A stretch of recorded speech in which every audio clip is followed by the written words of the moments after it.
नमस्कार, मैं हूं राधा राणा और आप देख रहे हैं आरवे टाइम। बिहार की सियासत में एक बार फिर से हलचल मची हुई और इस बार मुद्दा है असदुद्दीन ओवैसी की पार्टी एआईएमआईएम की नई रणनीति।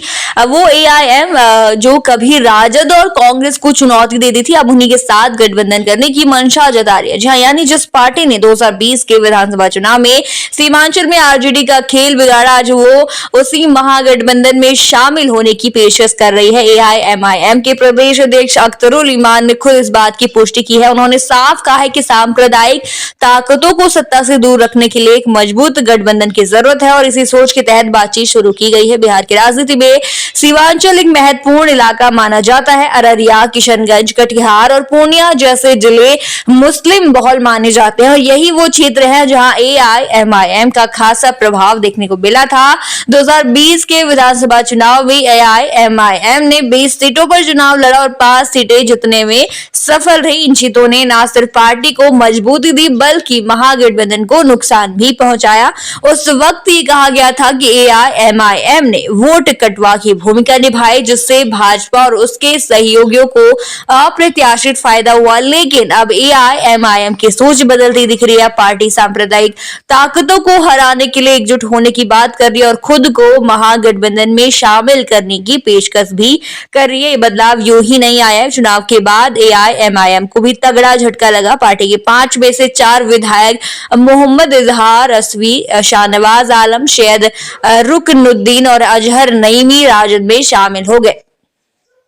अब पार्टी के पास सिर्फ एक विधायक बचे हैं, अख्तरुल इमान, जो अमौर से विधायक और फिलहाल एआईएमआईएम बिहार के प्रदेश अध्यक्ष भी हैं। जब पार्टी के अपने विधायक ही टूट कर आरजेडी में चले गए तो एआईएमआईएम को ये एहसास हुआ कि अलग थलग पड़कर राजनीति करना संभव नहीं है।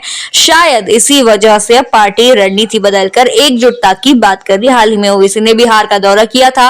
उस दौरान उन्होंने ये दावा किया था कि उनकी पार्टी राज्य की 50 सीटों पर चुनाव लड़ेगी, लेकिन अब हालात बदलते नजर आ रहे हैं। अगर एआईएमआईएम महागठबंधन में शामिल होती है तो सीटों की संख्या कम हो सकती है, लेकिन रणनीतिक तौर पर यह बड़ा कदम साबित हो सकता है। एआईएमआईएम और महागठबंधन साथ आएंगे तो सीमांचल में एक बड़ा वोट बैंक उनके पास होगा। इससे भाजपा और एनडीए की चिंताएं बढ़ सकती हैं। एआईएमआईएम की रणनीति न सिर्फ सीमांचल की राजनीति को प्रभावित कर सकती है बल्कि पूरे बिहार के चुनावी समीकरण को बदल सकती है। बिहार की राजनीति में गठबंधन बनना और टूटना कोई नई बात नहीं है, लेकिन एआईएमआईएम का ये बदला हुआ रुख बताता है कि पार्टी को अब अकेले चलने से ज्यादा एकजुटता की अहमियत समझ में आने लगी है। ये भी साफ है कि सीमांचल जैसे क्षेत्र में एआईएमआईएम की मौजूदगी को नकारा नहीं जा सकता। पार्टी का अपना जनाधार है, खासकर मुस्लिम समुदाय के बीच।